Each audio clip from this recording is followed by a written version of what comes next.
Bonjour l'Afrique et bonjour le monde. Bienvenue mesdames et messieurs à cette édition du débat panafricain. La première partie consacrée à l'Afrique de l'Ouest. Nous parlerons en accueil du Mali en s'interrogeant sur l'avenir de la force Takuba. Et bien sûr, en plus large, on va parler de l'Afrique de l'Ouest avec la CEDEAO et la France qui de plus en plus font face à la résistance populaire. Pour en parler cet après-midi, 4 de nos plus brillants invités sont avec nous, parmi lesquels le docteur Simon Basileken Domilep. Bonsoir docteur Basileken. Bonsoir Bachir et bonsoir à nos nombreux téléspectateurs. Bonsoir évidemment à nos techniciens qui nous permettent de leur dire ce que nous pensons de l'avenir et du devenir de l'Afrique. Bonsoir à tout le monde ici présent et encore une fois, je vais commencer par te dire merci de m'avoir donné l'occasion de venir m'adresser aux Africains. Merci bien, docteur Basileken, d'être avec nous sur le plateau. Et bien sûr, un autre qu'on ne présente plus, président Bandakani est avec nous cet après-midi. Président Bandakani, bien le bonsoir. Bonsoir, mon cher Bachir. Vous allez bien? Ça va, en forme. Vous savez que j'ai toujours de l'émotion quand je vous salue. Quand je suis invité quand je suis invité sur votre plateau, qui me rappelle beaucoup d'émotions,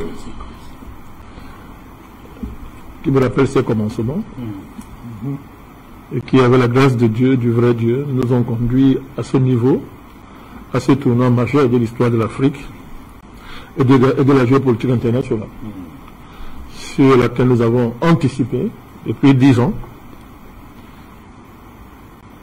Nous mettons, essayant de nous hisser au niveau de nos prédécesseurs, tous illustres,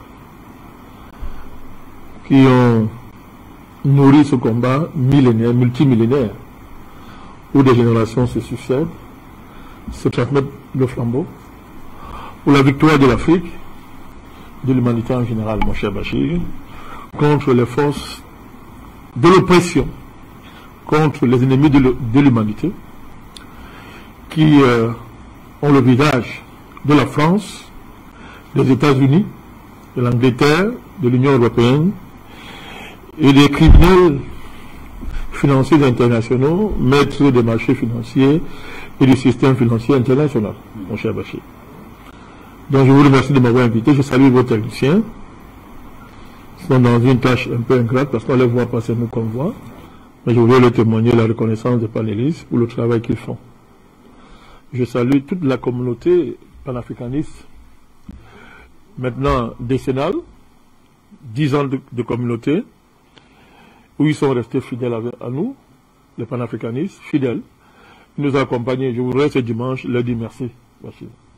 Tous ceux et celles qui nous ont accompagnés, de près ou de loin, moralement, matériellement, financièrement, qui de près ou de loin ont apporté leur soutien. Je leur dis merci de tout mon cœur. Merci, président Bandakani. Et bien sûr, ils vous suivent. Et nos techniciens cet après-midi, c'est bien sûr Idel, aux côtés de Dayenatan. Et nous saluons la présence parmi nous de Dr Jean Ngwem. Bonsoir, Dr Ngwem. Bonsoir, mon cher. C'est un grand moment, une fois de plus, parce que à chaque moment que je suis ici, partager, c'est une chance inouïe. Partager les idées. Avec mes frères à mes côtés, à leur côté, j'en suis très heureux. Donc je vous salue particulièrement pour le travail que vous faites, pour votre résistance. Et je tiens à saluer nos techniciens aussi pour leur résistance, leur travail. Comme le disait tout à l'heure le président Bandakani, on ne les voit pas. Et pourtant, tout passe sans eux, on serait invisible, notre parole ne passerait pas. Je voudrais également profiter pour saluer tous ceux et celles qui, à travers le monde entier, nous regardent. Les débats que nous portons ici, les discussions que nous portons ici nous sont très chers, plus que chers même. Et ces débats-là, ces thèmes sont en nous et nous sommes dans ces thèmes-là. Parce qu'il s'agit bien évidemment de notre peuple, l'Afrique, et je dis l'Afrique noire. Je le dis très fièrement. Donc, quand je suis invité à cette occasion, je ne peux qu'être un homme heureux.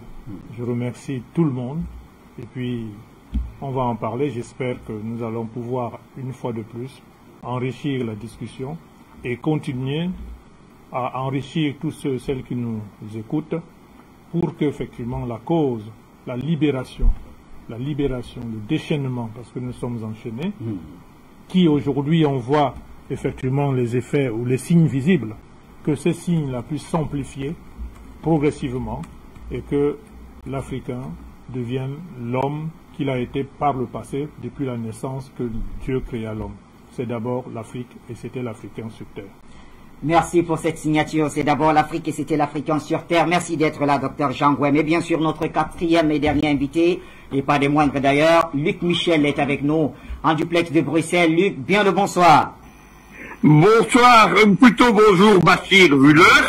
Je salue nos téléspectateurs et surtout la qualité de ton plateau.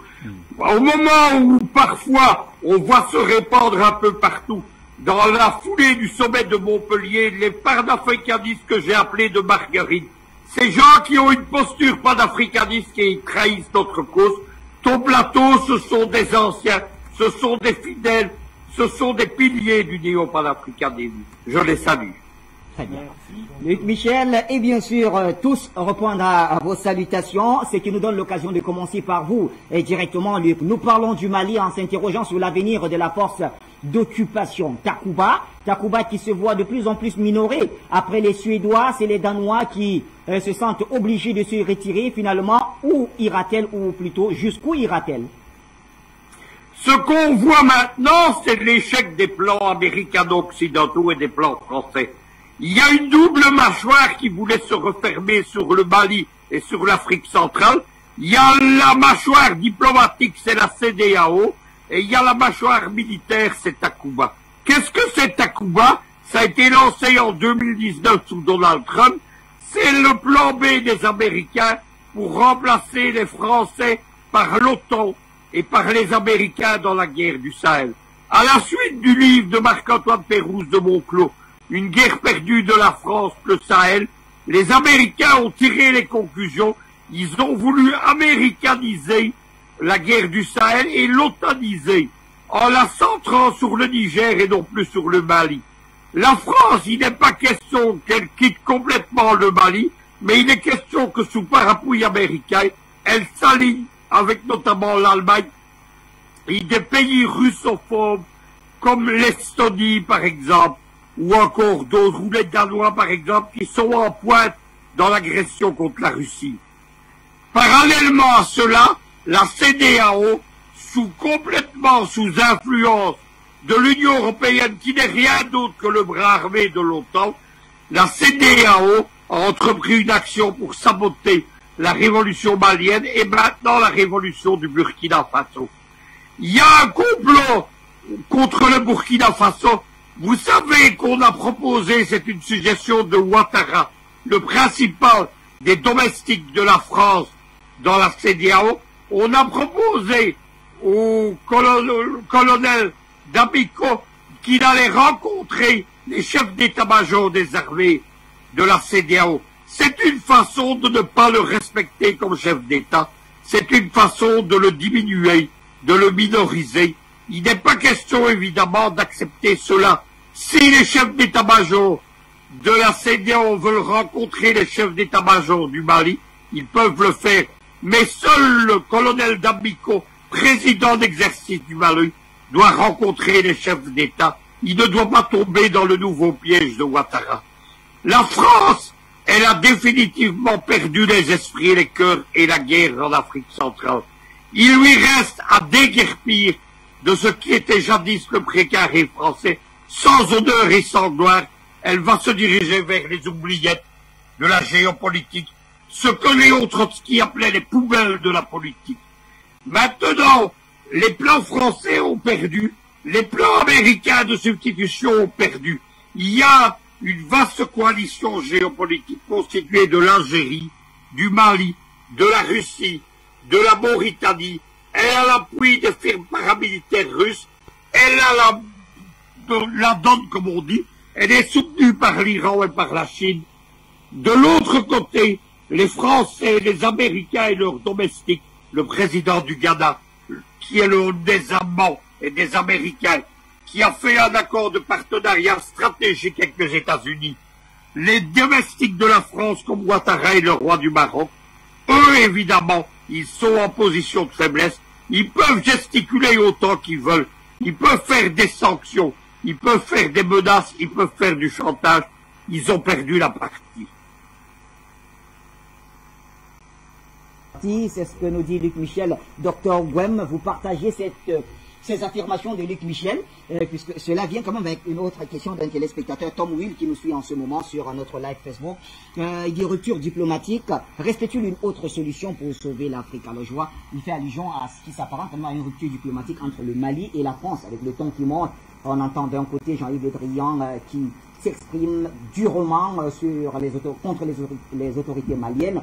La réponse, Abdoulaye Diop, le ministre des Affaires étrangères, la lui a donné il y a cela quelques jours également. Et donc, est-ce qu'on est déjà dans la rupture diplomatique?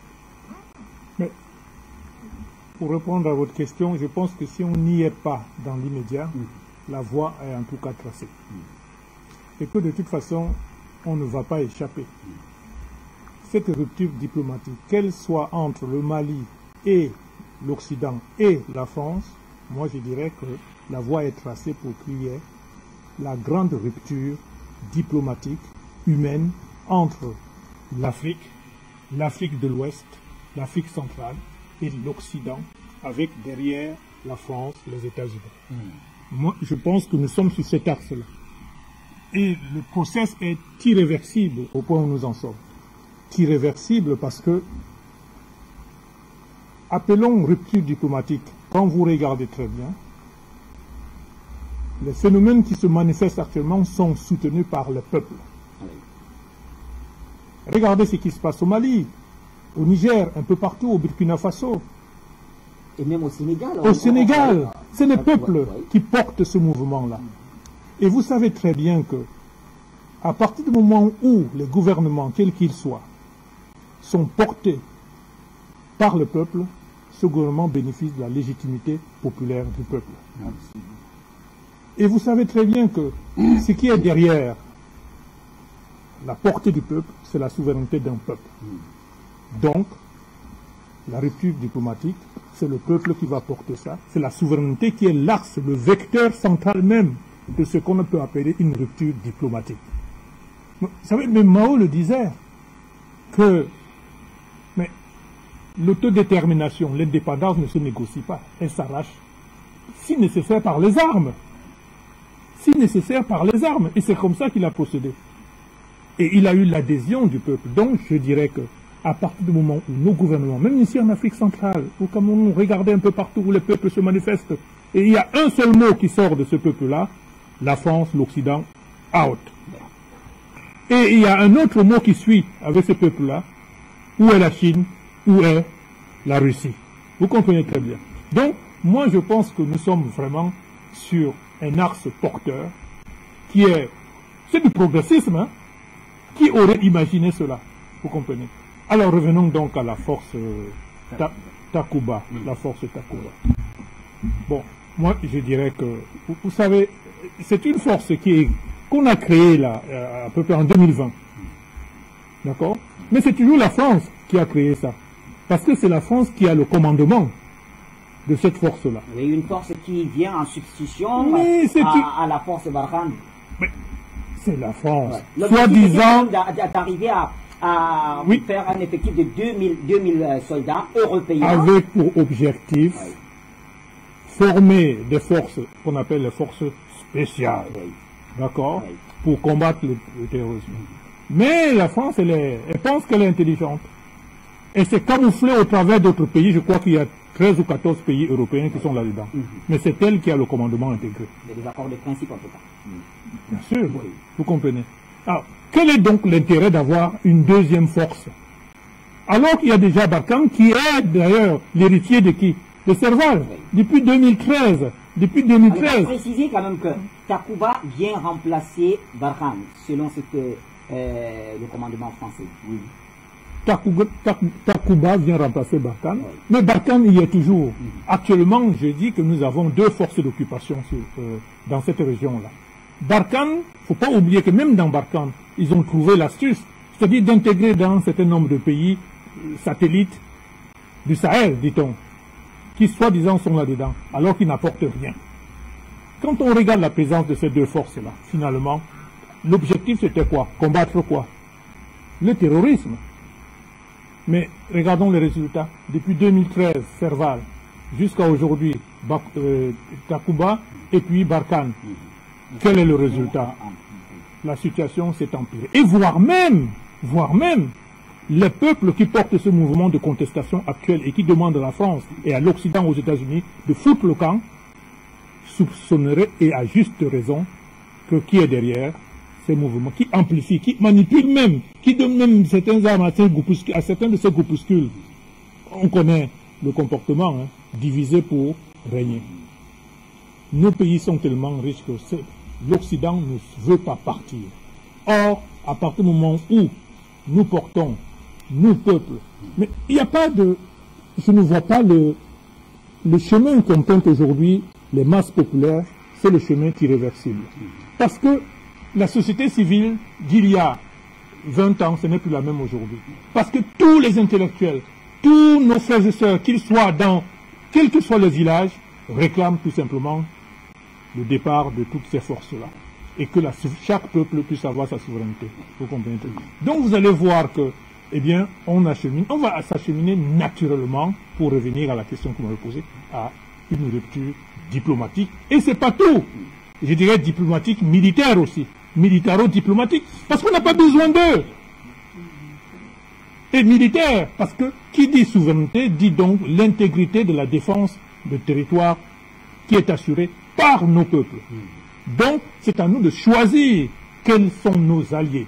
Et si aujourd'hui ces peuples-là choisissent leurs alliés, tels que la Russie, mais je ne vois pas en quoi le ministre des Affaires étrangères de la France vient s'interposer en disant que ben c'est pas normal, c'est pas bien, etc. Non, si c'est pas bien, qu'il plie bagage et qu'il parte. Très bien. Merci, docteur Ngwem. Président Bandakani, alors nous revenons avec vous sur la même question, l'avenir de la force Takuba. Je vais retourner à mon ami Luc Michel. Ses hommages, je voudrais lui témoigner toute ma solidarité et ma reconnaissance pour ce qu'il a apporté dans ce combat en termes de complément géopolitique, en termes de savoir-faire géopolitique. Je voudrais vraiment lui souhaiter mes meilleurs vœux. Nouvelle année, je ne l'ai pas vu. Je peux l'occasion de le lui souhaiter. Et tout le plaisir, le l'honneur pour moi de partager ce combat avec lui, mon cher Bachir. Alors, c'est quoi Takuba d'abord? Il faut le dire. Takuba, c'est un additif. C'est un additif en termes de force militaire, n'est-ce pas, que la France a fabriqué dans le Sahel, dans l'objectif d'européaniser un projet qui n'était pas en mesure de porter, mon cher Bachir. Quel est ce projet? C'est le projet de recolonisation du continent africain. Ne parlons pas comme des enfants. Ou bien ne parlons pas comme les diplomates. Les diplomates actuels, Bachir, pour la plupart, sont des criminels qui agissent, qui tuent en redingote, en étant bien habillés, mais sont des criminels. Bachir, la diplomatie, dans son essence et sa noblesse, il n'y a pas un art criminel, Bachir. C'est l'Occident qui a criminalisé la diplomatie. Il a transformé la diplomatie pour en faire le masque du crime, Bachir. Donc, ne rentrons pas dans ce jeu. Il faut appeler Chacha. Takuba, c'est un mécanisme militaire et géojuridique visant à européaniser un projet, celui de la colonisation du continent africain. La France y a embarqué l'Allemagne, la Belgique, le Danemark, l'Estonie, la Grèce, l'Italie, la Norvège, les Pays-Bas, le Portugal, la Roumanie, le Royaume-Uni, la Suède, la Tchéquie. Que les Allemands traînent un peu le pas en termes d'effectifs. Que le Royaume-Uni fasse pareil. Même l'Italie, ça ne change rien. C'est le principe, ils ont signé. Mon cher Bachir, ils ont signé. Donc, il est évident que c'est la perspective d'une nouvelle conférence de Berlin où la France, n'est-ce pas, va essayer de vouloir rebondir en proposant à ses frères européens mieux organisés qu'elle, plus développés qu'elle, n'est-ce pas, qui aura pu vivre sans colonie, alors qu'elle, parasite historique, n'a jamais pu vivre sans colonie. C'est un parasite, c'est un vampire, au sens qu'elle ne peut exister qu'en suçant, qu'en privant les autres de la vie. Parce qu'elle-même n'a pas de vie. Elle n'a pas de vie. Donc pour vivre, elle doit prélever la vie chez les autres. C'est un vampire, au sens biologique du mot, n'est-ce pas? Donc, c'est ça Takuba, mon cher Bachir. Le but, c'est clair, quand vous lisez le rôle, écoutez bien, assistance aux forces armées maliennes. Ce qui est écrit, voilà le officiel. Assistance aux forces armées maliennes. Elle fait allégeance, pas au Mali. Elle fait allégeance à l'Union européenne, à l'ONU, donc, grand frère cher Hemingway, à la France. De manière opérationnelle, ça se traduit par la France. Première question. C'est quoi cette force qui va s'occuper du Mali, va lutter contre le terrorisme dans le Sahel et dépend de l'Union européenne, de l'ONU et de la France? Les Maliens n'ont rien à dire. Les États du Sahel n'ont pas d'ordre à donner à ces contingents-là. Bachir. Rien à leur dire.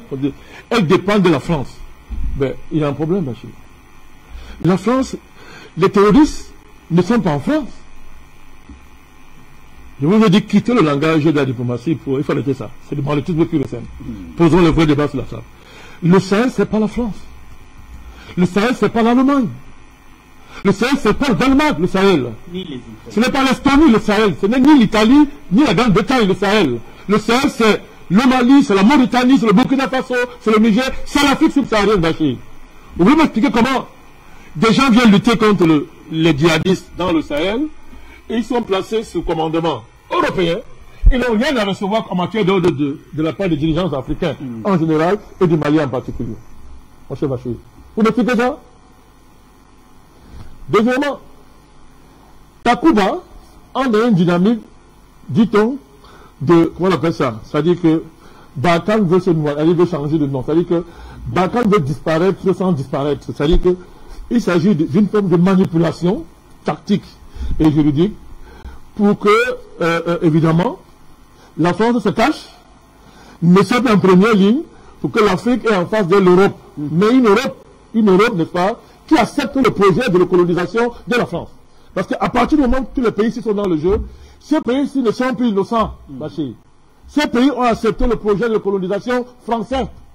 Les Allemands ne sont plus innocents. Vous ne pouvez pas faire les affaires des enfants.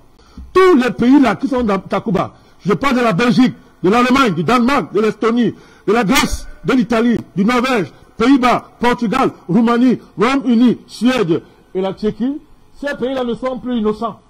Ces pays ont accepté le projet recolonial de la France, mon cher Bachir. C'est clair. Alors maintenant, s'ils sont dans une tactique pour pénétrer l'Afrique en utilisant la France, c'est un problème. Mais nous, on a fait un projet. La France a déclaré la guerre aux pays africains. La France a décidé d'être en première ligne pour coloniser l'Afrique. Tout pays européen qui se joint à la France dans le cadre d'une telle dynamique est l'ennemi du continent africain. Les choses doivent être claires, mon cher Bachir. C'est ça Takuba. C'est du pur banditisme d'État. C'est du pur banditisme international, mon cher Bachir. Et les preuves sont là. Donc voilà des gens qui viennent s'associer à un partenaire. À qui va-t-on faire croire que ce conglomérat de pays n'est pas au courant de l'échec patent de la France dans la soi-disant lutte contre le terrorisme? À qui va-t-on faire croire ça, mon cher Bachir? À qui va-t-on faire croire que ces pays ne sont pas au courant que la France a échoué? C'est-à-dire que depuis 8 ans que la France lutte contre le terrorisme, elle a tellement lutté que jusqu'à présent, elle a vu aucun terroriste. C'est-à-dire, elle continue à lutter contre un concept qu'on appelle le terrorisme. Donc, on veut faire croire que tous ces pays-là n'ont pas d'intellectuels, n'ont pas d'experts qui peuvent faire la différence entre le terrorisme et le terrorisme, mon cher Bachir. À qui va-t-on faire croire ça, mon cher Bachir? Et l'escroquerie est tombée avec la crise entre le Danemark et l'État malien. Et quoi est-ce qu'il s'agit, mon cher Bachir? Donc le Danemark veut faire croire qu'elle ne sait pas que les accords disent clairement, à partir de, même si l'autorité malienne a signé une bêtise, antérieure évidemment, l'autorité antérieure, mais elle n'était pas bête. Elles ont conditionné le déploiement des forces spéciales venant d'un pays tiers entre ces pays qui sont allés s'allier avec la France pour déployer leur force spéciale sur le territoire malien, deux conditions. Ils doivent être invités, obtenir l'agrément de l'État malien. C'est-à-dire, c'est clair et c'est net, mon cher Bachir. À qui va-t-on faire croire que les Danois ne le savent pas, au point de déployer leur force spéciale sur le territoire malien sans l'avis de l'État malien? Bachir. Autrement dit, la France, à travers Takuba, se permet d'inviter qui elle veut au Mali sans l'agrément de l'État malien, Alors, vous avez dit deux sans conditions. être invité par l'État malien. Est-ce que vous vous rendez compte, mon cher Bachir? Voilà le problème. Pourquoi elle fait ça? Ce sont des bandits. C'est des banditismes d'État, mon cher Bachir. Il faut employer les mots tels que les mots doivent être employés. Alors, ça a marché quand il n'y avait pas d'État malien. Ça a marché quand il y avait des corrompus à la tête du Mali. Des dirigeants incompétents, faibles comme Ibeka. Ça a marché. Mais aujourd'hui, que le peuple malien est debout, fier de sa conscience géopolitique et de sa dent d'histoire, sa vieille histoire, avec à sa tête des hommes d'exception. Je pense au président Assimi Goïta, le colonel, et le premier ministre Choguel Maïga, Abdoulaye Diop, excellent ministre des Affaires étrangères, et j'ai une pensée pour le ministre de l'administration territoriale, porte-parole du gouvernement. Des hommes de qualité, mon cher Bachir, qui rappellent simplement aux Français et à ces Européens les termes d'un accord, mon cher Bachir, les termes de l'accord. Accord qui est valable dans tous les pays de la Terre. Dans tous les pays de la Terre, c'est valable comme ça, mon cher Bachir. Eh bien, la France, prise en flagrant délit de terrorisme organisé, prise en flagrant délit de banditisme d'État, crie plus fort que les Danois, qui ont quand même appris à avoir honte. Les Danois ont une stratégie d'expansion qui est claire, qui est fondée sur une espèce de philanthropie du développement, qui leur permet de bonifier leur image et d'entrer doucement. Jusqu'à présent, ça a réussi. Les Danois ont vu que l'affaire les a tués. Et ils ont fui. Sans faire de bruit, ils sont partis. Le ministre des Affaires étrangères a voulu s'agiter. Il a vu que c'est mauvais pour leur image. Parce que, d'après moi, les Africains, on voit que la philanthropie danoise ressemble à toutes les philantrophies occidentales. Donc, ils ont fui rapidement pour sauver l'essentiel. Mais Paris, bon Dieu, Bachir, laissez-moi terminer. Paris. Eh bien, monsieur le Dia est devenu fou. Madame Pallier est malade, au point de devenir très moche, et devenir très laide. Je ne sais pas si elle était belle un jour. Allez, président. Ne m'interrompez pas. Ne m'interrompez pas. Voilà. Vous avez commencé. Vous savez bien que je devais Vous avez commencé. Vous le saviez. Je n'ai pas violé la police d'antenne. Bien, Je n'ai violé aucune police d'antenne. oui. Mon cher Bachir, écoutez les propos de cette femme. En moins de 3 jours, c'est qu'elle s'est contre, c'est dit. Et par là, nous sortons. Oui, en moins de 3 jours, regardez les métamorphoses de son visage. C'est passé de l'acceptable à l'horreur. Elle est laide parce que elle s'est inscrite dans le vampirisme d'État français, Bachir. C'est de cela qu'il s'agit. Le Drian est connu. C'est un criminel, c'est un tueur. C'est un mafieux, c'est connu. Il joue au petit Focard. On connaît son histoire, on sait qui il est. Nous savons qu'en réalité, il aime le vrai président français. Parce que les Rothschild, les familles qui tiennent la France, c'est pas lui qu'ils agissent. Nous connaissons son histoire. Nous savons comment ils ont organisé la mort l'assassinat du maréchal Déby. On connaît. Mais il n'est pas obligé de montrer au monde qu'il est fou. Cette folie, Bachir, traduit quoi? La défaite de la France. Bachir. Défaite militaire. Défaite géopolitique. Défaite géojuridique, Bachir. C'est ça qui rend le Drian fou, nerveux, mais en même temps faible, Bachir. Ah, c'est grave, hein? Il est fou, il est nerveux,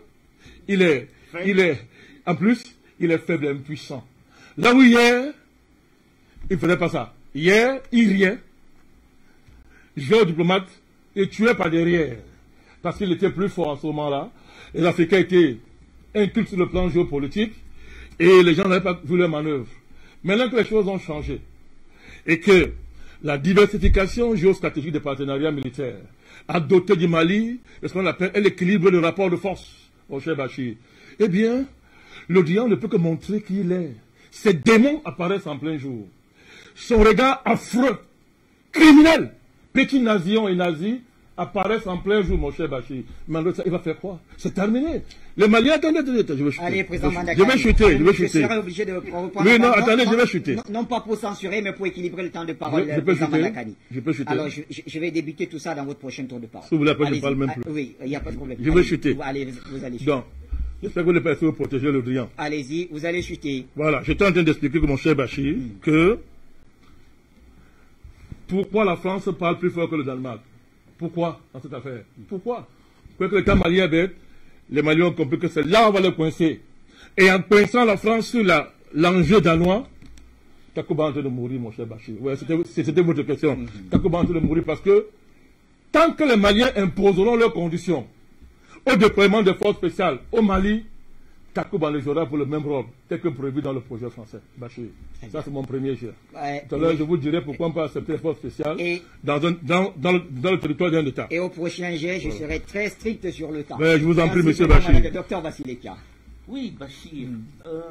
Je voudrais simplement attirer l'attention des Français. Le Mali, aujourd'hui, est exactement dans la situation de la France à l'automne 1939. C'est-à-dire que c'est un pays occupé, et c'est un pays occupé par un autre pays barbare. Parce que les Français, ils ont des belles phrases. Nous avons l'expérience de l'Afrique. C'est comme ça qu'ils se vendent aux autres Occidentaux. Nous avons l'expérience de l'Afrique, et si vous en voulez un morceau, eh bien, au lieu d'aller voir des nègres, venez négocier avec moi. Voilà ce qui se passe. Et au Mali, aujourd'hui, il y avait ceux qui ont précédé l'équipe actuelle, qui seraient un peu Pétain. En 1939, le maréchal Pétain, tout auréolé de ses victoires de la Première Guerre mondiale, s'est mis à genoux face à Hitler et il a cédé à toutes les demandes, y compris les plus criminelles de Hitler, à savoir l'extinction, l'assassinat massif des Juifs. Et puis il y a le colonel Goïta et son équipe, qui peuvent ressembler un peu au général de Gaulle.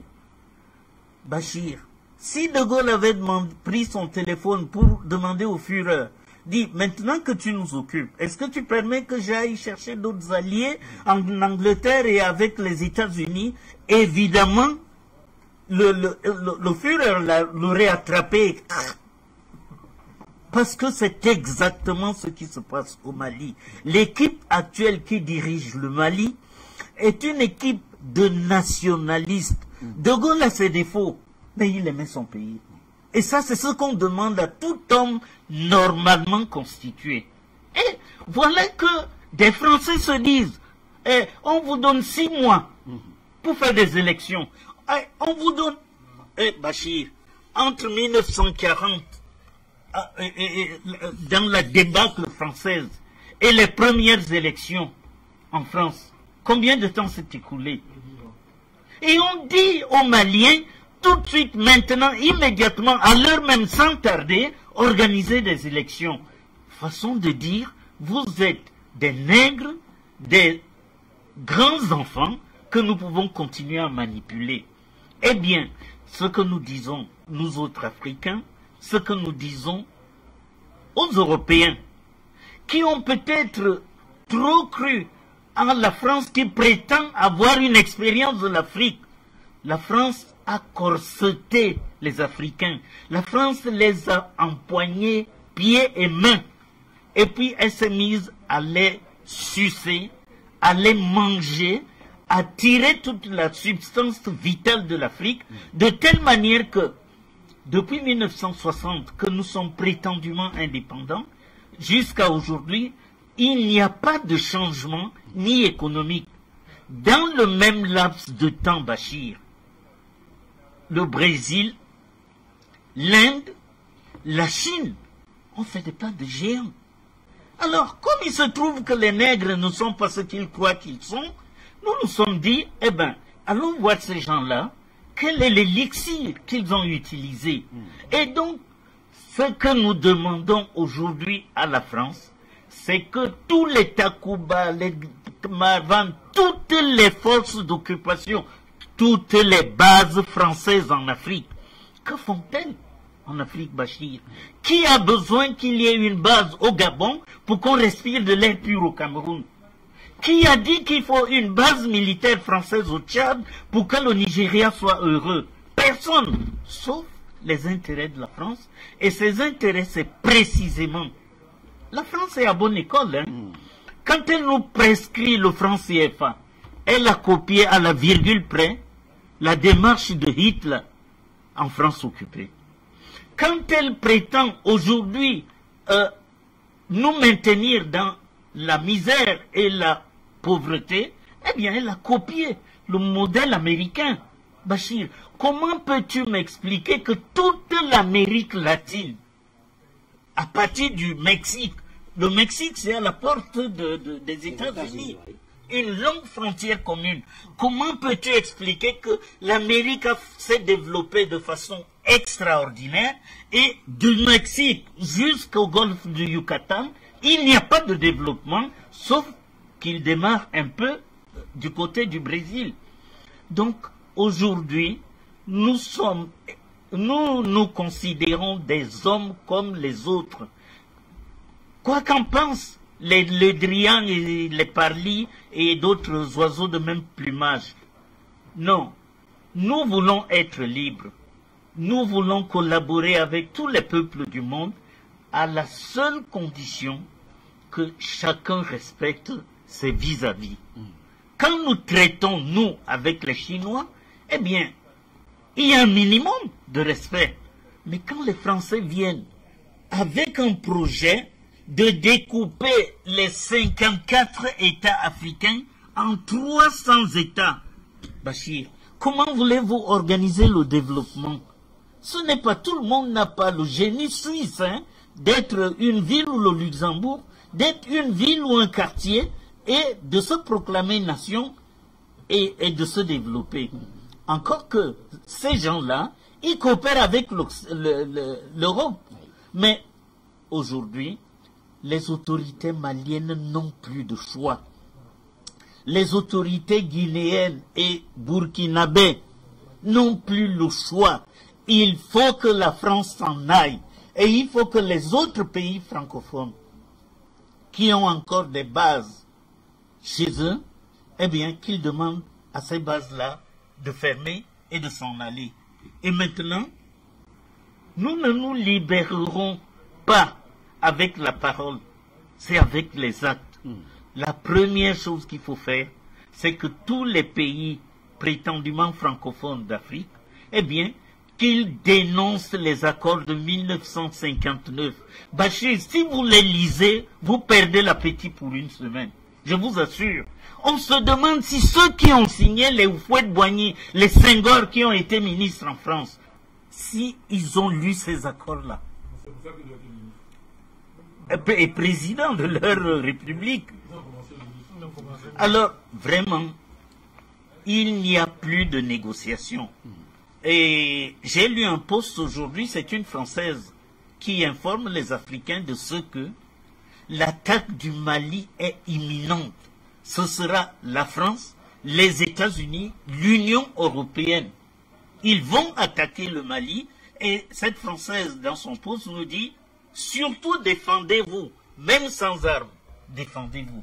Et je crois que c'est l'objectif, c'est l'ultimatum, ou plutôt c'est la suggestion que nous faisons aux dirigeants africains. Il y en a, tout le monde n'est pas logé à la même antenne. Hein. Il y a des présidents qui, dans ces conditions-là, font un minimum. On sait par exemple qu'aujourd'hui, le commerce du Cameroun avec la Chine ne transite plus par le compte d'opération. Ça, ce n'est pas rien. Et on comprend donc que depuis un certain temps, certains présidents en Afrique sont des véritables Lucifères pour la France, tandis que d'autres, les Macky Sall, les Ouattara, comment il s'appelle l'autre qui est au Niger? Président Bazoum. Bazoum. C'est les trois là, c'est par eux qu'il faut commencer. Merci Bachir. Merci Dr Bassilikian. Eh bien, Luc Michel, vous ne partez pas. Le temps pour moi de donner la parole à ces deux dames qui nous ont rejoints au cours de cette émission. Bien sûr, Linda Larbaoui et Amina Fofana du Mali. Linda Larbaoui, eh bien, le bonsoir. Vous nous rejoignez au moment où nous parlons justement, nous nous interrogeons, j'allais dire, sur l'avenir de la force Takuba au Mali avec les Danois qui finalement vont quitter le territoire malien si ce n'est pas déjà fait. Et les Suédois avant eux qui étaient partis finalement. Et que restera-t-il de la force Takuba? à tout le monde, bonjour à ceux qui sont sur le plateau, à Monsieur Luc Michel, Amina et tous les panafricanistes. Je vais vous ouvrir une parenthèse concernant la force Takuba. On va revenir au général de Gaulle qui était sorti de l'OTAN. Et à partir de la chute de l'Union soviétique, la France, à la demande bien sûr des Américains, a dû remodeler son armée. Donc aujourd'hui en France, il n'y a plus de régiment disciplinaire, il n'y en a plus, à part la Légion étrangère. Et encore, ça a baissé, c'est plus ce que c'était.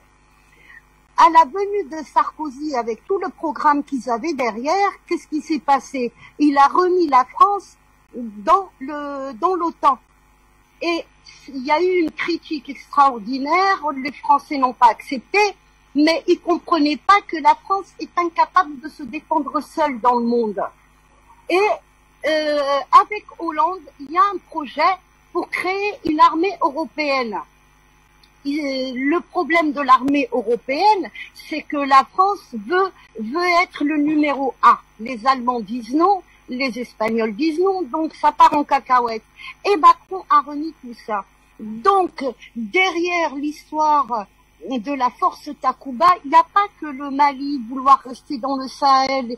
C'est essayer, la France essaye d'entraîner l'Europe dans une armée européenne. Et c'est pour cela que l'année dernière, au mois de décembre, je crois, il y a eu une intervention de la part du ministre de la Défense allemande qui renforçait il demandait à renforcer l'OTAN, mais contre la création de cette armée européenne. Donc il y a toute une politique de la France derrière qui essaye de manipuler, bien sûr, égale à elle-même. Il y a une manipulation. L'avenir de la force Takuba, il n'y a pas d'avenir. Le Sahel est fermé. Vous savez, le Sahel, c'est le Sahel. C'est pas l'Afrique du Nord, c'est pas l'Afrique du Sud, c'est pas l'Europe. Le Sahel, il faut avoir vécu là-bas, ou il faut connaître des gens de là-bas pour connaître la mentalité. Le Sahel, c'est tribal. Et ils peuvent pas rester comme ça. En dehors du climat très très rude, en dehors quand on va de Tamen Rasset, par exemple, jusqu'à Tinzaouatine, la frontière malienne, la première ville algérienne, c'est Tamen Rasset, il y a 350 kilomètres. Sur Google Earth, bien sûr, on va voir qu'il y a 3 centimètres. Mais la réalité, elle n'est pas là.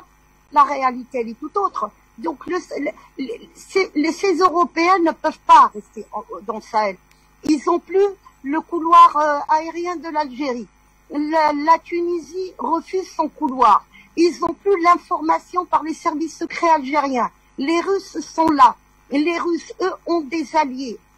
Et c'est à la demande du gouvernement malien qu'il soit un gouvernement de transition ou pas. C'est le gouvernement actuel qui est soutenu par le peuple qui a demandé cette présence.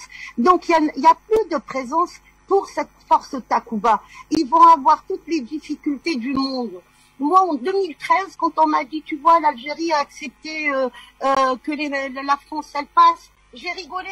J'ai dit, ça va être la fin de la France. C'est le début de la fin de la France, c'était en 2013. Et puis, à l'époque, c'était à la demande du gouvernement malien de l'époque que l'Algérie avait autorisé ça. Donc, c'était pas à la demande de la France. Et il y a tout, pour revenir au Sahel et la force Takuba, donc, ce n'est pas possible qu'ils puissent rester. Vous savez, je me marre des fois. On prend la ville, j'ai parlé de la ville de Tamen Rasset, et c'est les mêmes tribus qu'on retrouve dans le Nord Mali ou dans le Niger, tout ça. On enregistre un cas de divorce tous les 5 ans. Pourquoi? Parce que c'est une mentalité à part, parce qu'ils font tout entre eux, et c'est ça qui fait aussi que aujourd'hui les Azawad, par exemple, ils ne veulent plus se séparer du Mali, ils demandent à participer à la vie politique, tout ça, mais ils ne sont pas pour la séparation, et ce n'était pas la majorité qui voulait se séparer du Mali. Ils veulent rester avec leur pays, ils veulent rester avec l'Afrique, et ça va être pareil pour tout le reste. Le Niger va suivre. Le Burkina, il y a quelque temps, je disais, vous allez avoir des surprises. On a eu la surprise. Ce n'est plus possible pour Takuba ou pour les Européens. Le blanc aussi. Vous voyez comment je suis habillée? Là, je suis en France. Alors, rien qu'avec ça, vous comprenez qu'ils ne pourront pas rester là-bas. D'autant plus qu'ils sont plus ravitaillés. Ils sont plus ravitaillés ni par l'Algérie, ni par la Mauritanie. Ils sont enclavés. Ils sont dans la mouise, tout simplement. Et puis, chaque pays va trouver un prétexte pour sortir de là. Et c'est pas la Lituanie où il fait actuellement moins de 10 degrés qui vont rester à Takuba. Et ce n'est pas les Français non plus, parce que la France ne veut plus enterrer ses soldats. Il y a des fortes critiques en France. Le peuple commence à en avoir marre et dire qu'est-ce qu'on fout au Mali, puisqu'on nous demande de partir, il faut partir. On s'approche des élections et la France essaye de jouer ses dernières cartes pour laisser la force Takuba là-bas, pour rester dans le Sahel, mais pour également, et je vous assure que ce que je vous dis là, je suis très sérieuse, pour essayer d'influencer l'Europe et créer une armée commune. C'est-à-dire, avec une pierre, ils ont deux oiseaux.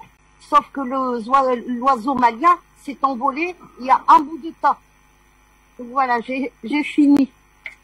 Voilà, merci Linda Larbaoui, et bien sûr c'est le moment d'aller vers Amina Fofana. Amina, bonsoir, on parle de votre pays, le Mali, ça se parle partout, et après la sortie du ministre des Affaires étrangères Abdoulaye Diop qui disait tout simplement, nous demandons que Paris nous respecte en tant que pays. Alors aujourd'hui, quand on écoute ces fusillades entre guillemets par médias interposés entre les deux patrons de la diplomatie, que ce soit de la France, Jean-Yves Le Drian ou Abdoulaye Diop de votre pays, est-ce qu'on est déjà arrivé quand même au bout de la rupture diplomatique? Bonsoir Bachir, bonsoir à Afrique Média, Le Monde, c'est nous. Bonsoir le président Bandakani et tous les panels, les doyens, Basilétains. Je salue tous qui nous suivent en ce moment. Et c'est vrai qu'ils ont dit que j'avais disparu du plateau. Il faut comprendre évidemment que je suis sur le terrain. Ce n'est pas toujours facile. Bonsoir à la régie. Bonsoir à Linda, ma grande sœur Linda. Bonsoir à Luc Michel, le camarade Luc Michel. Bon, avant de répondre à votre question, puisque Monsieur Le Drian a reçu un cours de diplomatie, je vais d'abord répondre à la question ou bien au sujet qui est affiché ici. Quel avenir pour la force d'occupation Takuba? Il faut d'abord savoir que Takuba, ça a un sens. Takuba est un mot berbère. Takuba, ça veut dire le sabre.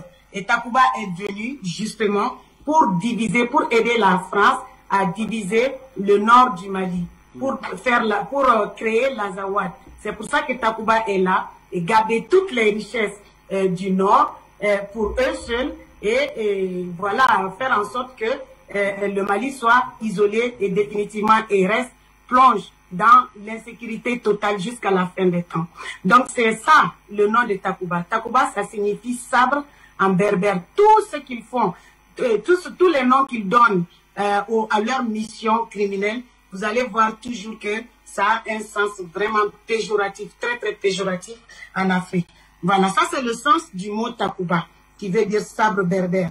Donc deuxièmement, comment Takuba a été créé et pourquoi Takuba a été créé, c'est ça que je vous ai dit tout de suite. Mais comment Takuba a été créé? En 2019, il y a Emmanuel Macron qui est parti voir Donald Trump pour prêter l'OTAN et venir faire au Mali ce qu'ils sont allés faire en Libye. Donc, il y a Trump qui lui a fait sortir le bilan pour lui dire que vous ne payez rien depuis toujours. Donc, voilà, débrouillez-vous à créer une force européenne. Vous ne payez pas les factures. L'Amérique paye de son budget annuel, l'Amérique paye 3,5%. Donc, Donald Trump a refusé de donner a refusé de donner l'ONU, a prêté l'ONU à la France. Et il a dit que les Européens sont les gens qui utilisent plus l'ONU, mais ils sont pas ponctuels dans les paiements. Donc, l'Allemagne a dit que elle peut pas payer maintenant, qu'il lui faut 2 ans avant de recommencer à faire les paiements. Donc, c'est comme ça que Emmanuel Macron n'a pas pu avoir l'ONU et Emmanuel Macron est parti créer Takuba. Donc, quand il a créé Takuba, il n'a pas averti le G5 Sahel. Dont il se vante là est de la pure propagande mensongère. Au départ, quand il voulait faire venir Takuba, je pense que c'était 12 ou 13 pays. Et beaucoup, il y a 7 qui ne sont pas, voilà, il y a 7 qui ne sont pas venus, c'était 12. Et il y a 6 qui sont venus. Et vous allez voir que la plupart de ces pays-là, ce sont des pays qui ont 50 soldats, 40 soldats, au plus 100 soldats. Ça, ce sont les plus forts contingents. Donc, c'est de la pure propagande. Si notre gouvernement, à travers notre digne ministre, porte-parole du gouvernement, le ministre de l'administration territoriale, Abdoulaye Maïga, a insisté pour que la force les forces danoises quittent, c'est parce qu'il n'y a pas de base juridique qui permette à la France de faire venir qui elle veut, parce que la France, elle reste dans la provocation tout le temps, parce que la France, elle veut exercer sa souveraineté sur le peuple malien, et c'est ça qui a été prouvé à la France, que la France n'a aucune souveraineté ici, et que le Mali n'a pas perdu sa souveraineté. Au contraire, c'est quand on est à la conquête de notre souveraineté que la France dit que on va perdre notre souveraineté. Mais en réalité, il s'agit d'elle, de sa souveraineté. Ça veut dire que la France nous considère comme étant une extension de son pays. Donc, la France a dit qu'on va s'isoler et on ne s'est pas isolé. C'est la France qui est isolée au sein de l'Union européenne. Beaucoup ne veulent plus. Il y a 3 pays. Ça fait longtemps que j'ai un peu lu le document. Il y a 3 pays qui ont dit qu'ils vont venir ici dans l'opération Takuba et qui ne sont pas encore venus et qui ne vont pas venir parce que désormais, ce n'est pas la France qui est le maître du jeu au Mali, c'est bel et bien le digne patriote colonel Assimi Goïta, président de la transition du Mali, qu'il traite de junte, notre gouvernement, parce que ce n'est pas la junte, il faut qu'on se méfie de cette langue. Donc c'est un gouvernement légitime et légitimé par le peuple, par la sortie populaire du peuple qui a montré à la face des Occidentaux et du monde entier que ce gouvernement et cette transition est plus légitime que ceux qui fanfaronnent à gauche, à droite pour se faire passer pour des donneurs de leçons et prendre des sanctions contre des peuples souverains, contre des pays souverains. Ce sont eux qui sont en transition. Et vous allez voir que ce sont eux qui transgressent, qui violent leur constitution. Ce sont eux qui sont illégaux. Ce sont eux qui sont en transition. Même Macron, il est en transition.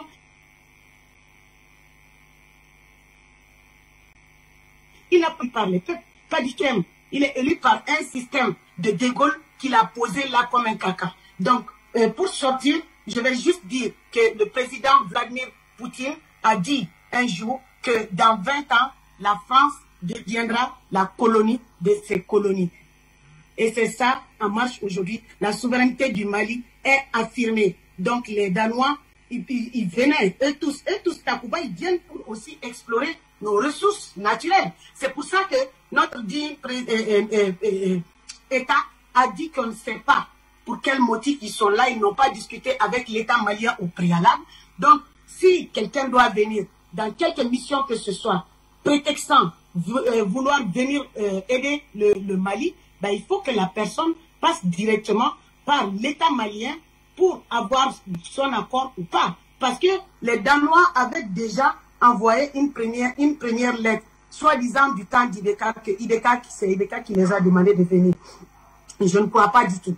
Parce que quand il y a eu la démission d'Ibeka, ils ont envoyé une autre lettre qui est en attente, qui est en examen, et ils n'ont pas reçu de réponse en retour. Donc finalement, c'est la France qui leur dit de venir en vue de nous provoquer. Aujourd'hui, nos ministres nous ont montré que ça ne sert à rien d'insulter les vauriens, parce que quand on en arrive aux insultes, ça veut dire que les coups d'État n'ont pas marché, les tentatives d'assassinat n'ont pas marché, et maintenant ils n'auront que leur bouche pour insulter comme des vulgaires, comme des vulgaires personnes qu'ils sont. Ils auront que leurs yeux pour pleurer. Ils ont eu toute l'occasion du monde pour travailler en partenariat gagnant-gagnant avec l'Afrique.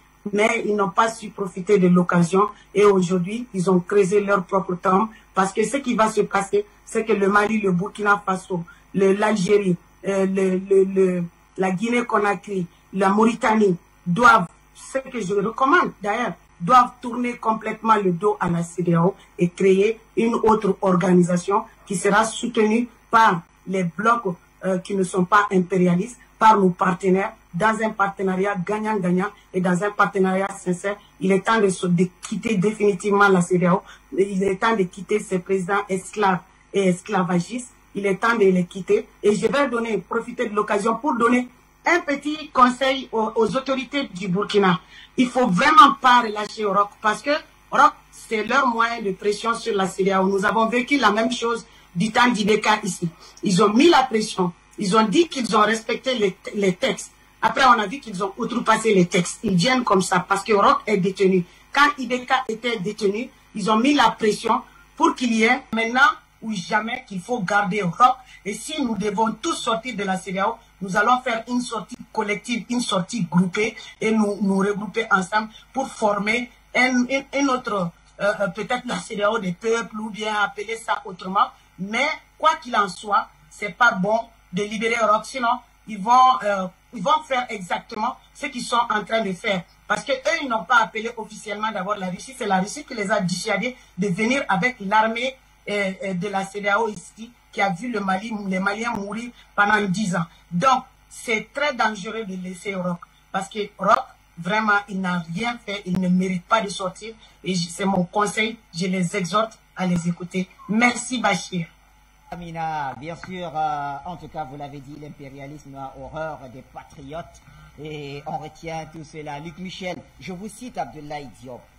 Dommage qu'on entende davantage Jean-Yves Le Drian sur les médias qu'ailleurs. C'est ce qu'il a dit, mais le Mali reste ouvert au dialogue. La France applaudit les coups d'État quand ils vont dans le sens de ses intérêts et les condamne quand ils vont dans un sens contraire à ses intérêts. Fin de citation. Luc Michel, comment vous analysez cette guerre médiatique de plus en plus entre ces dirigeants? Derrière le grand jeu géopolitique dans toute l'Afrique centrale et au Sahel, il y a une guerre médiatique de haute intensité. On a un flot de propagande qui est déversé. Tous les jours, les médias d'État français ils compilent une dizaine de postes sur les questions africaines. Et bien entendu, c'est nous qui disons la vérité, qui sommes traités de médias menteurs et de fake news. Il y a quelques semaines, Madame Parly annonçait la nouvelle doctrine de la guerre médiatique française. Elle annonçait que tous les moyens seraient employés contre les ennemis de Paris, y compris les moyens avouables. On voit sur les plateaux de télévision les faux panafricanistes. On voit sur tous les réseaux sociaux des trolls. On voit les soi-disant nouveaux médias africains, ceux qui sont financés par George Soros, Bill Gates et Mo Ibrahim, reprendre tout cela. Hier, il y avait une grande interview de Le Drian au journal du dimanche où il expliquait, il oublie qu'il y a des millions de Maliens derrière les colonels de Bamako, il expliquait ce que ceux-ci voulaient confisquer le pouvoir en s'appuyant sur une garde prétorienne des paramilitaires du groupe Wagner qui, je le rappelle, n'existe pas. Il explique que le groupe Wagner vient piller le Mali.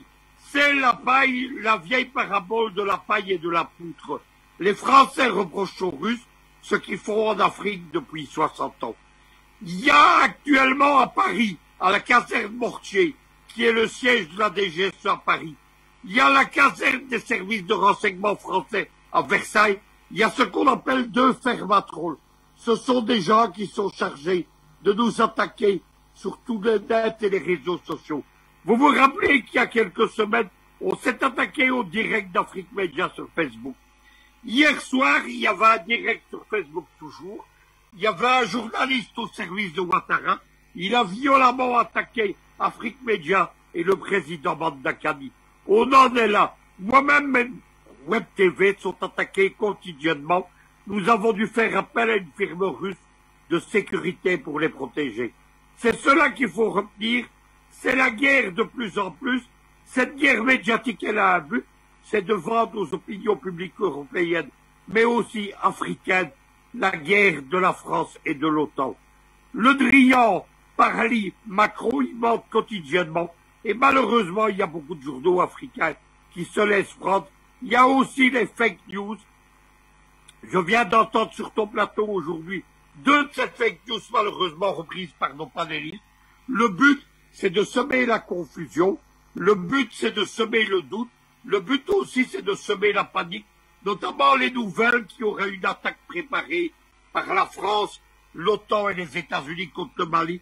La Russie a déjà précisé que cette attaque ne serait pas tolérée et que la sécurité de ces éléments au Mali était primordiale avant tout. Il n'y aura pas d'attaque, pas plus qu'il y aura de guerre en Ukraine sur un autre théâtre de front, mais les Européens ont besoin de cette montée vers la panique pour faire marcher leur scénario médiatique.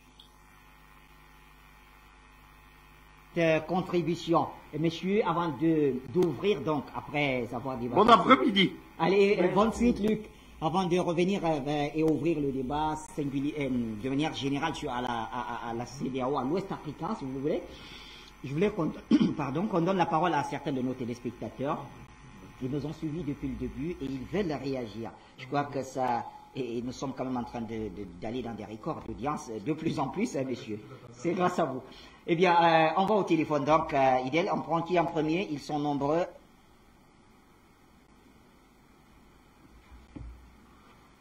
Allô? Lamine Diop, d'accord. Lamine Diop depuis Genève. Bonsoir, Lamine. D'Afrique Média ainsi que la régie technique. Bonjour à l'ensemble des panélistes qui participent à cette thématique d'aujourd'hui.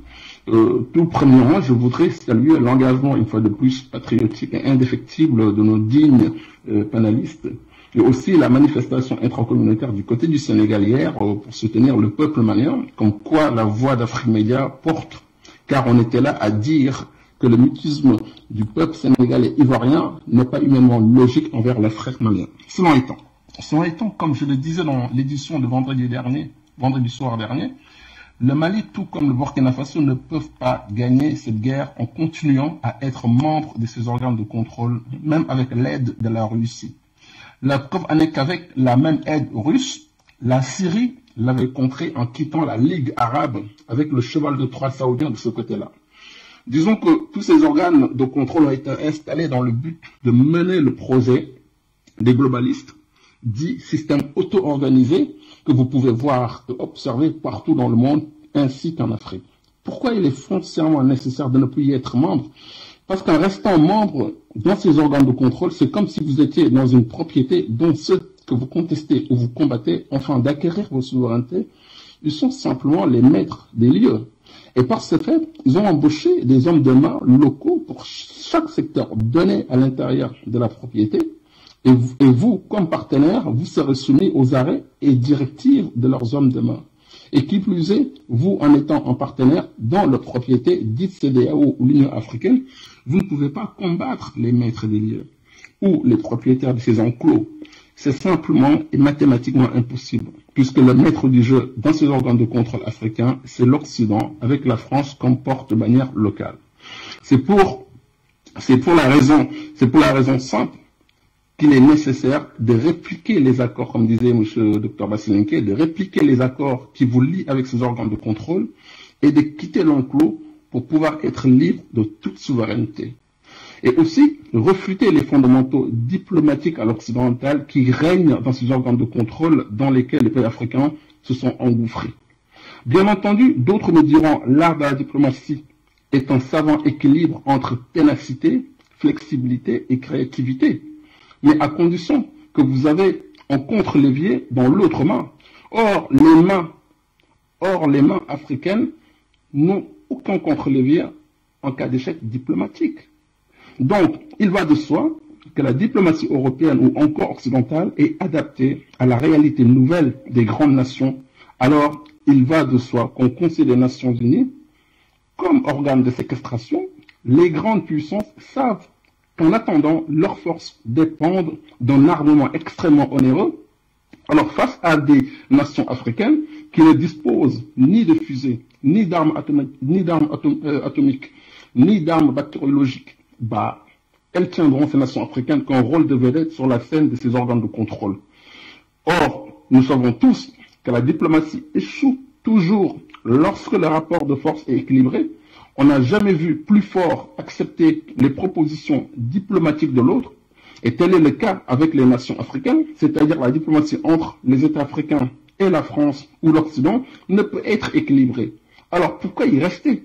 Faites comme la Syrie, comme la Corée du Nord, comme l'Iran, et pourtant ces dernières sont militairement engagées dans la course aux armements, mais elles ont préféré quand même quitter toutes ces organisations sous-régionales. En conclusion, Mali, premièrement, doit répliquer les accords et sortir de ces organes de contrôle et refuter dans son ADN la diplomatie occidentale. Au cas contraire, ce sera un gâchis regrettable. Vive Afrique Média, bonne fin de dimanche, à bientôt, merci. Merci Lamine Diop. Nous restons au téléphone et cette fois-ci on quitte la Suisse pour le Canada. C'est Zefac qui nous appelle. Bonjour Zefac.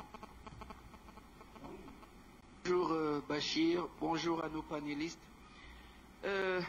Bonjour à aux technisiens d'Afrique Média. J'ai toujours un grand sourire quand j'appelle Afrique Média. Très content des analyses des uns et des autres et très content que nous ayons un organe depuis quelques années, je dis quelques années, hein, pour ne pas dire la dizaine déjà et plus, qui en tout cas qui a compris ou qui se met face aux Occidentaux et permet aux Africains de s'exprimer. Nous sommes dans une certaine complexité, comme le frère Lamine Diop vient de le dire. La complexité de l'analyse est telle que les Africains, moi je m'adresse aux Africains, nous avons déjà parlé de nos frères du Mali, de l'Afrique de l'Ouest, ils font un bon boulot, pas comme l'autre qui n'avait pas les cheveux sur la tête, qui avait dit que les terroristes faisaient un bon boulot, mais ici nous disons merci à nos frères, les Maliens, les Sénégalais, les Nigériens, et merci probablement que les autorités maliennes ou nigériennes qui vont s'en venir, ou burkinabés, vont travailler à se rapprocher de nos frères africains pour lesquels nous avons taxé de terroristes. Si vous voyez de quoi je parle, on a bien vu que l'Occident, elle applique la théorie et la technique diviser pour régner. Je parle de ce principe de diviser pour régner là. Tous les Africains connaissent cela.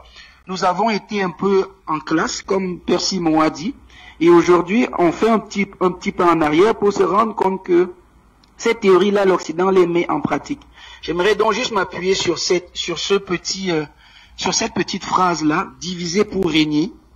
Les Africains le savent, tous les Africains le savent, mais ils ont une difficulté à faire une analyse beaucoup plus globale, comme le frère Mbanda le dit très souvent. Ce n'est pas aussi facile que nous pensons, parce que nos dirigeants, ils sont dans une certaine complexité. Bob Ogbasson le dit souvent avec d'autres mots, que je trouve peut-être avancés, mais que si les Africains font des efforts, ils sont capables de comprendre. C'est très complexe pour nos dirigeants, et c'est à nous, les populations, quel que soit le pays où nous nous trouvons, nous devons prendre la peine d'écouter. Beaucoup de moi je le dis comme ça, beaucoup de nos compatriotes africains n'aiment pas ce qu'Afrique Média fait. Et comme j'ai souvent l'habitude de dire, si vous aviez écouté Afrique Média depuis au moins 10 ans, comme moi depuis au moins 2013-2014, vous aurez compris et vous comprendrez la ligne éditoriale d'Afrique Média. Vous comprendrez qu'Afrique Média se bat pour l'Afrique et que les analyses qu'Afrique Média fait sont des analyses très complexes pour comprendre le monde géopolitique dans lequel on vit. Donc, aux Africains, prenez le temps qui sera nécessaire parce qu'il faut beaucoup de temps pour comprendre la complexité dans laquelle nous sommes. Merci Afrique Média d'exister pour nous. J'espère avoir été clair. Bonsoir. Merci à vous, très cher Zefac, depuis Montréal au Canada. Nous quittons le Canada pour la France et c'est Léonce qui nous appelle. Bonsoir Léonce.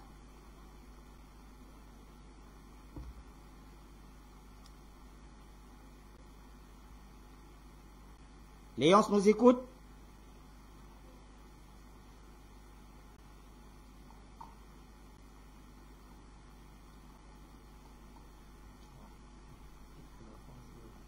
Allô?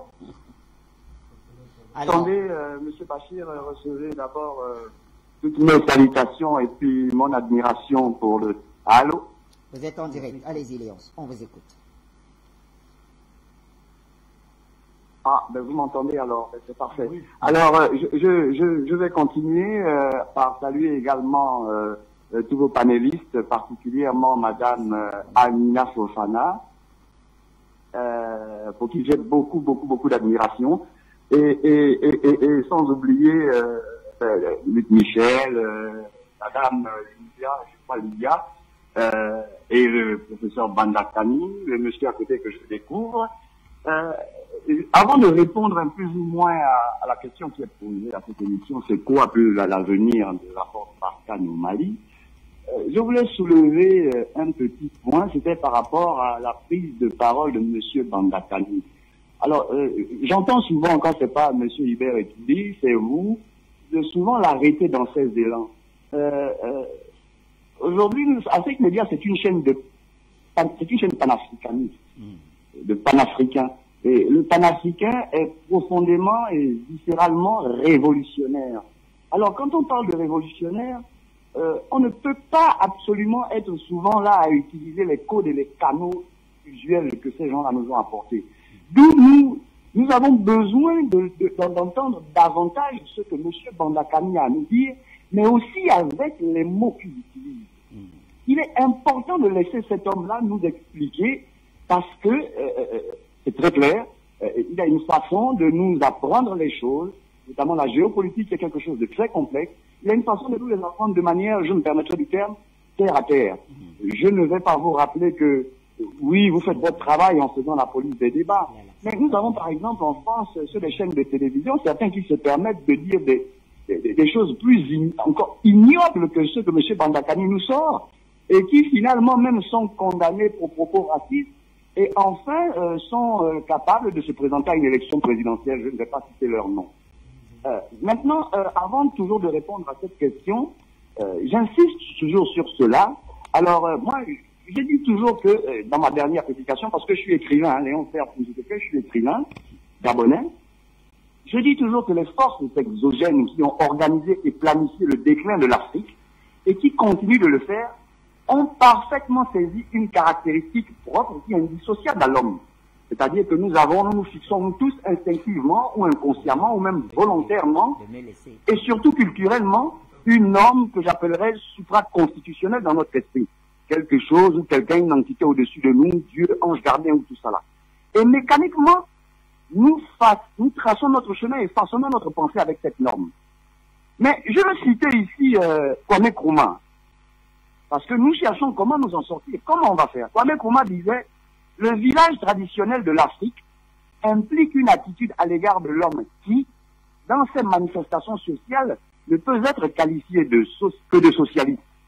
Ceci parce qu'en Afrique, l'homme est considéré avant tout comme un être spirituel, doué au départ d'une certaine dignité, intégrité et valeur intérieure. C'est pourquoi nombreux de nos illustres ancêtres ont choisi, et au prix de leur vie, pour la plus grande part, de nous rappeler cet état de fait dans leurs nombreuses analyses et exhortations en notre rencontre. Je vais encore vous citer Thomas Sankara qui nous disait: il nous faut travailler à décoloniser nos mentalités. Et encore Anta Diop qui nous disait ainsi, alors lui il a tapé dans le mille, Anta Diop nous a tout dit. Il nous dit ainsi: l'impérialisme tue d'abord spirituellement et culturellement l'être avant de chercher à l'éliminer physiquement. Il va plus loin, il nous donne une clé, il nous dit: arrachez votre patrimoine culturel, il n'y a pas d'autre voie. Et l'illustre Garvey nous a dit aussi qu'un peuple qui ne connaît pas son passé et ses origines ressemble plus à un arbre sans racines.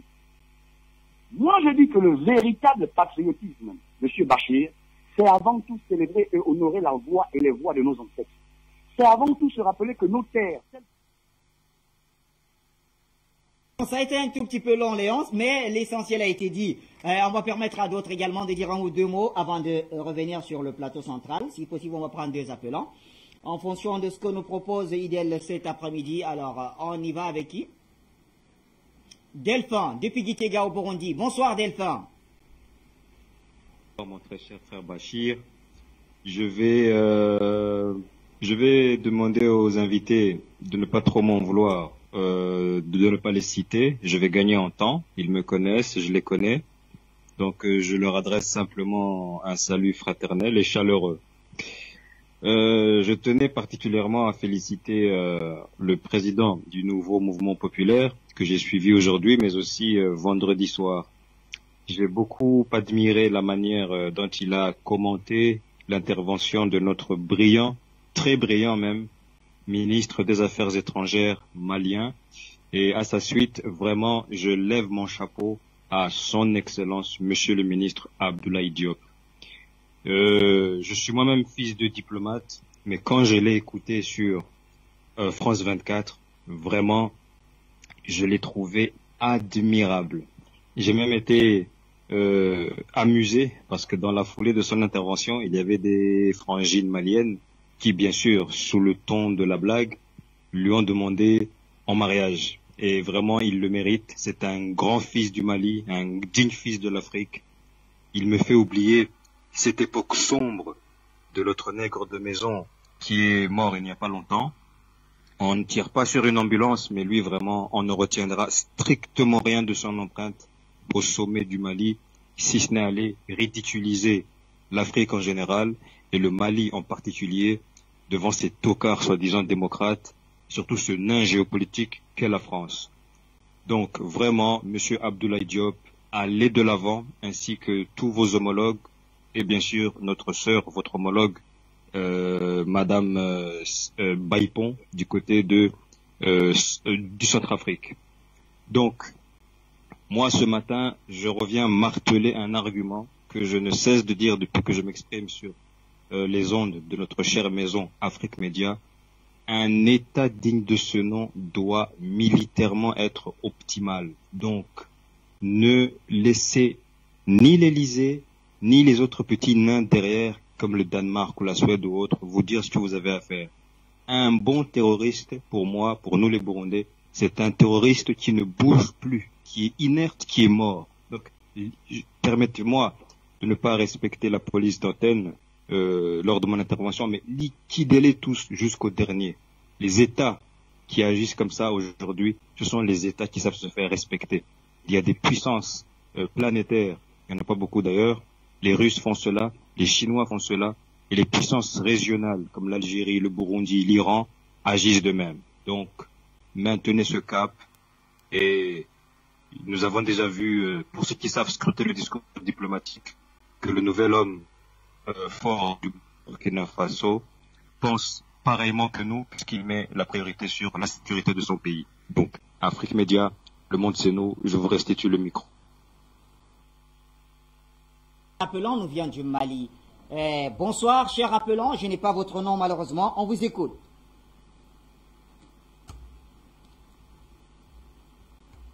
D'accord, la ligne s'est coupée avec le Mali et on y reviendra tout à l'heure. Et j'en profite, pourquoi pas, pour vous dire, messieurs, qu'en ce moment, une grande manifestation se déroule à Niamey au Niger, demandant le départ, avec en tout cas c'est le slogan, demandant le départ du président Bazoum, c'est ce que nous disent nos sources sur place, et même si c'est reprimé fortement, coups de gaz lacrymogène et autres, donc voilà ce que nous disent nos sources sur place. On va vérifier tout cela au fur et à mesure. Peut-être d'ici la fin de l'émission, on aura d'autres informations. Donc, notre ami malien est de retour. Allô, bonsoir. Je salue le panel, notre président Banakani. Merci beaucoup pour ce que vous faites pour l'Afrique et surtout pour le Mali dans les moments difficiles, Afrique Média. Et pour vous remercier, remercier la chaîne et les panafricains qui sont là tous les jours, président Banakani, on vous remercie beaucoup au nom du peuple malien. On vous encourage et on demande vos bénédictions. Le sacrifice, c'est pas facile. Le patriotisme n'est pas facile. Moi qui vous parle, je suis l'un des pionniers du premier corps de la nation malienne. Le slogan, le monde c'est nous. Merci à vous, très cher appelant, depuis le Mali. Alors, messieurs, on va donc ouvrir, comme je le disais, pour ne pas rester singulièrement sur le Mali, et parler de la CEDEAO en s'interrogeant sur ce qu'elle peut faire, en compagnie de la France, bien sûr, face à la résistance populaire. Docteur Ngouem, comment vous appréciez ce qui se passe aujourd'hui au niveau des peuples? Tout à l'heure, on a annoncé des manifs au Niger.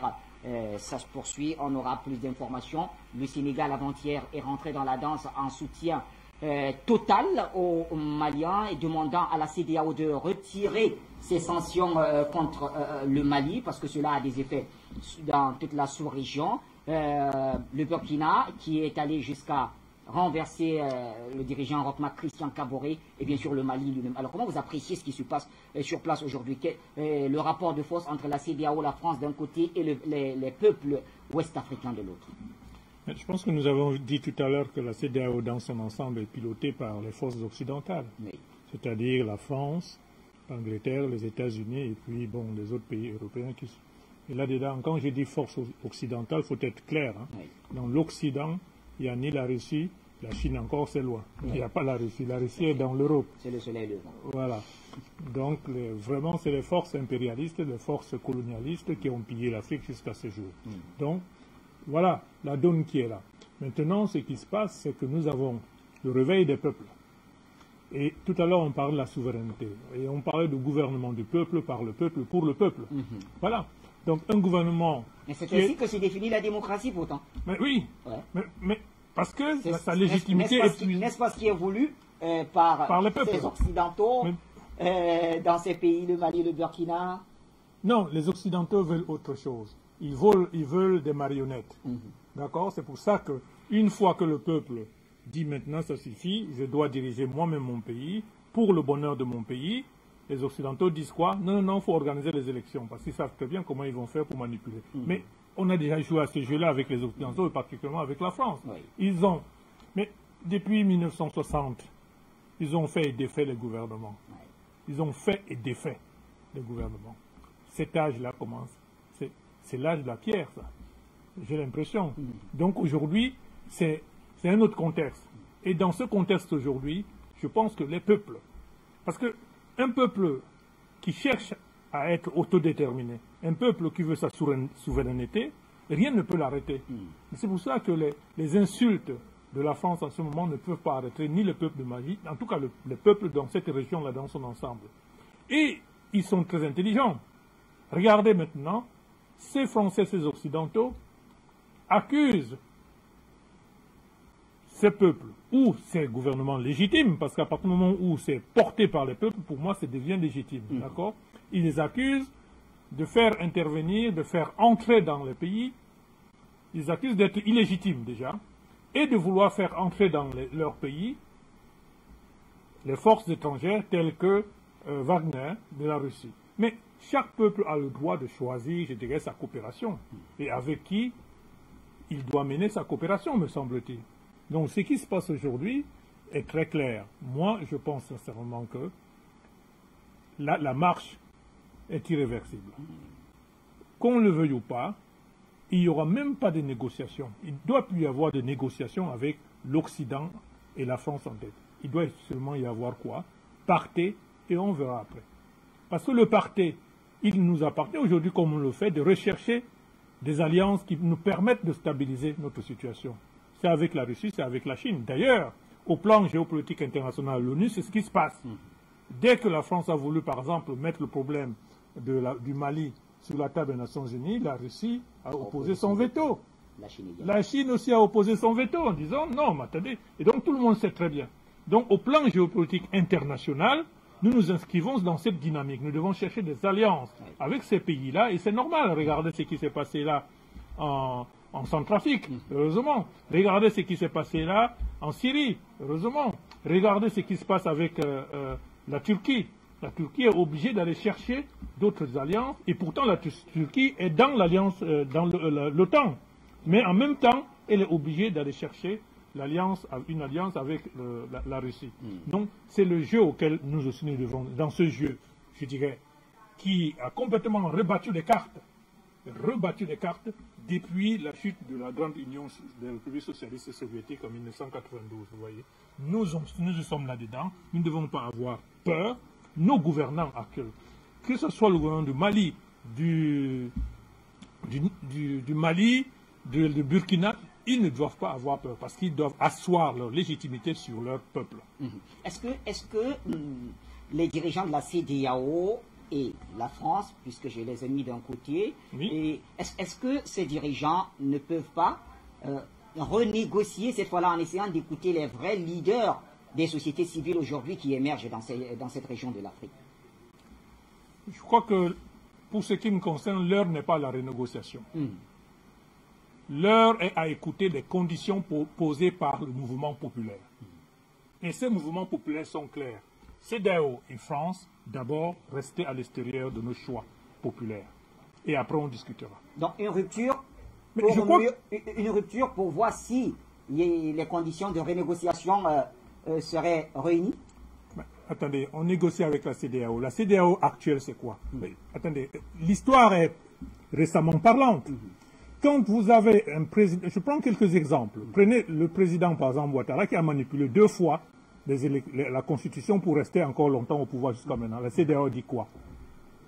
Le président Gbagbo a été dépossédé du pouvoir légitime issu de son peuple, aux conditions démocratiquement par la France.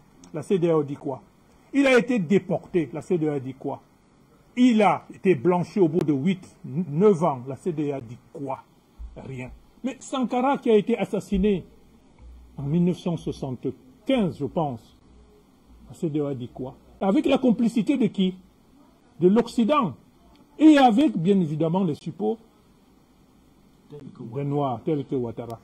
Qu'est-ce qu'ils ont dit? Faso, Guinée, mais tous ces pays, docteur Bassilican, ces pays ne peuvent quand même pas vivre en vase clos. Ils ont besoin de la CEDEAO. Ils ne peuvent pas vivre en vase clos. Oui. C'est pour cela que le rapport de force est nécessaire. Ces pays-là, même s'ils sont 2, 3, 4, sont capables de créer ce que je peux appeler une CEDEAO équivalente. Un petit marché commun. En tout cas, c'est ce que disait également Amina. Oui, mais c'est une stratégie, tout simplement. À partir du moment où, par rapport à l'impérialiste, il faut établir le rapport de force. Et ce rapport de force ne peut être valable qu'en allant chercher d'autres alliés. Donc, il y a bien évidemment, pourquoi pas, ils peuvent créer un autre axe de coopération locale, d'accord, avec les moyens qu'ils ont. Et cet axe de coopération locale s'appuyant sur le peuple. Et aller chercher d'autres alliances à l'extérieur, telles que la Russie, la Chine, l'Inde et d'autres pays. Vous comprenez? Moi, la CEDEAO, je viens de vous montrer que la CEDEAO, en l'état actuel, ne sert strictement à rien, sinon c'est le bras armé de l'Occident, à la fois de la France, de l'Angleterre, des États-Unis. Et puis l'Europe, le reste de l'Europe, n'en parlons plus, l'Europe occidentale. C'est le bras armé. Donc il faut créer un rapport de force. Déjà même, la CEDEAO prétend avoir gelé, bien évidemment, les biens, etc. D'accord. Mais en créant un autre axe à côté, avec les pays qui sont sur la même ligne idéologique. L'idéologie, ce n'est pas un mouvement, c'est le patriotisme qui est là en cause. C'est l'idéologie du patriotisme. C'est-à-dire, le patriotisme, c'est quoi? C'est l'amour qu'on a pour son patrie. C'est le travail qu'on doit fournir pour enrichir sa patrie, et non pour enrichir l'axe extérieur, l'impérialiste. C'est ça, le grand combat aujourd'hui, c'est ça. C'est les patriotes d'un côté, et de l'autre côté, je dirais, des valets. Et ces valets sont à l'intérieur, au service.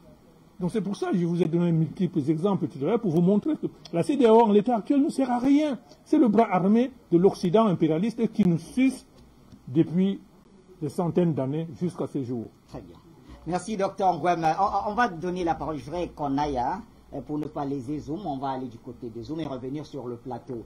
Linda Larbaoui. Linda, aujourd'hui, que peuvent la France et la CEDEAO face à cette nouvelle dynamique de résistance populaire qui se manifeste de plus en plus dans les pays de la CEDEAO, les pays ouest-africains, y compris dans les pays quand même que jadis on ne s'imaginait pas voir des pancartes pour dire non à la France et tout cela?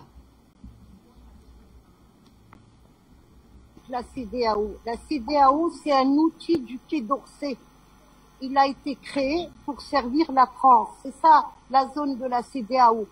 Ça n'a pas été fait pour le peuple. Il faut qu'on comprenne. L'Union africaine actuellement, ne se prononce sur rien. Pour la simple raison que c'est en statu quo, tout le reste, ça peut pas nous servir.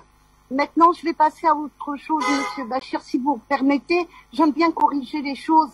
Le premier panafricaniste qui a parlé, il a cité la Syrie, comme quoi la Syrie a quitté la Ligue arabe. C'est faux. La Syrie a été exclue de la Ligue arabe et lors de cette réunion d'ailleurs, c'est uniquement l'Algérie qui s'était opposée à l'exclusion de la Syrie. et au point où c'est le Qatar, Hamad Ben Jassem, c'est ce mec-là qui a embauché Abdelhamid Belhaj, qui a fait éclater la guerre en Libye. Donc Hamad Ben Jassem a menacé de les piller comme ils veulent. Voilà. Et donc la Syrie a été exclue et ce n'était pas une démission de la Syrie. Merci pour voilà, la précision. Eh bien, je reviens vers vous, docteur Basilekien, à présent, avant de repartir vers Amina. On se souvient qu'après le coup au Mali, ensuite en Guinée, la CEDEAO avait vigoureusement condamné tout cela. Mais cela n'a pas empêché quand même qu'il y ait un nouveau push au Burkina Faso. Pourquoi? Deux choses, Bachir. Les pays francophones ont été obligés à signer avec la France des accords tellement uniques que si vous mettez un ange pour diriger nos pays, il s'en sortirait pas. Non mais Bachir, comment voulez-vous qu'un pays tiers se donne le droit de gérer vos monnaies et toutes vos devises étrangères? Il faut être fou pour signer ça. Alors, comment la France a fait? C'est pas que les nègres sont idiots, non. C'est parce que, et pour la deuxième fois, je voudrais le rappeler aux Africains, quand en 1948, le Mahatma Gandhi décide que l'Inde doit être indépendante, la Grande-Bretagne a pensé que de droit divin, l'Inde sera une éternelle colonie britannique. Eh bien, Gandhi, sans prendre des armes, lui a démontré le contraire. Et les Anglais en ont tiré leçon. De telle manière que les Jomo Kenyatta, les Kwame Nkrumah qui étaient en prison, on les a fait sortir et l'Angleterre a négocié les conditions de l'indépendance avec des personnes qui avaient d'autres idées que les marionnettes qui ont été placées en Afrique francophone. Alors qu'en Afrique francophone, systématiquement, la France a assassiné, c'est un véritable génocide politique, toutes les têtes qui dépassaient, c'est-à-dire tout Africain qui pensait que l'indépendance doit être acquise, eh bien, la France n'a jamais négocié, elle les a tués. Je pourrais citer Ouezen Koulibaly en Côte d'Ivoire, mais au Cameroun, je ne veux pas prétendre que le Cameroun a été le plus malheureux dans la série des événements. Eh bien, la France a donc préparé des accords et les Houphouët-Boigny, les Senghor, qui étaient capables de lire et de comprendre le français, ont signé. Que les Tombalbaye, les Ahidjo et les autres qui étaient des petits fonctionnaires coloniaux aient pu signer sans comprendre, je peux l'admettre. Mais vous savez, par exemple, au Cameroun, M. Ahidjo, en 1956, à 4 ans de l'indépendance, a déclaré l'indépendance du Cameroun pas avant 100 ou 150 ans. Et c'est à lui qu'on a confié l'État. Vous savez pourquoi, Bachir? Parce qu'il a signé des deux mains les accords qu'on lui a proposés. Donc, il n'y a pas de négociation. Toutes les 14 États francophones d'Afrique doivent tous, sans exception, dénoncer tous les accords, sans exception. Et à ce moment-là, si vraiment la France est intéressée par l'Afrique, eh bien, elle viendra et on va négocier. Voilà comment ça se passe en diplomatie. Ce n'est pas, Monsieur Macron dit, Monsieur X, faites les élections parce que Monsieur Tartampion va être le candidat que nous avons choisi. Non. Quand ces gens-là nous font les leçons de démocratie, la démocratie, c'est le gouvernement du peuple. C'est-à-dire le pouvoir vient du peuple et on gouverne pour l'intérêt du peuple. Ce n'est pas que des personnes étrangères aux populations prennent des décisions à notre place. On dit aux Maliens, eh bien, dites que dans 6 mois, vous allez faire des élections. Est-ce que c'est dans l'intérêt des Maliens de faire ces élections dans 6 mois?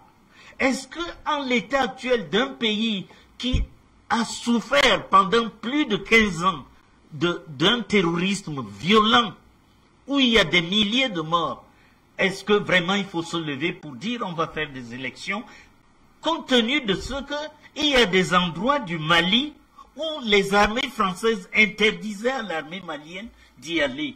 Comment voulez-vous faire des élections dans ces conditions-là?